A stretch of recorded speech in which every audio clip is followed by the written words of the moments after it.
Japan પ્રવાસ દરમિયાન મોદીએ બુલેટ ટ્રેનની સફર કરી। 2 દિવસ ટોક્યોમાં રોકાણ બાદ મોદી ડેલિગેશન સાથે ટોક્યોથી બુલેટ ટ્રેનમાં પ્રવાસ કરી હામામાસુ પહોંચ્યા। બુલેટ ટ્રેનની સફર દરમિયાન નરેન્દ્ર મોદીએ ટ્રેનની ખૂબીઓનું નિરીક્ષણ કર્યું।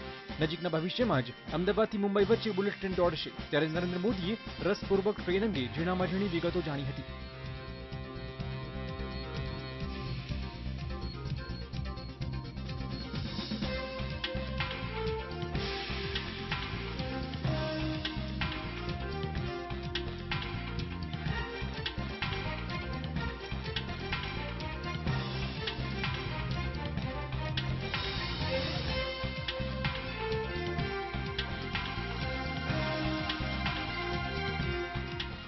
ગુજરાતના મુખ્યમંત્રી નરેન્દ્રભાઈ મોદી સાથે ભારતીય ડેલિગેશન હવે ટોક્યોથી હામામાસુ જઈ રહ્યું છે।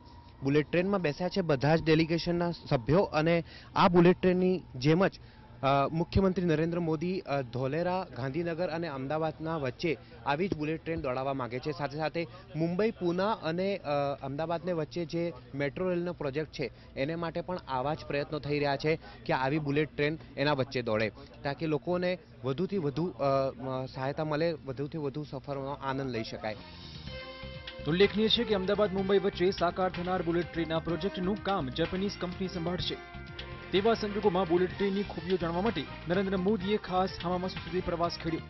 મોદી સહિત ગુજરાતની પ્રજા માટે બુલેટ ટ્રેન શરૂ થવી એક સપનું છે, ત્યારે નરેન્દ્ર મોદીની બુલેટ ટ્રેનની સફર બાદ આ સપનું બહુ ઝડપથી સાકાર લે તેવી અપેક્ષાઓ છે। વિવેક કુમાર ભટ્ટ, TV9 ટોક્યો।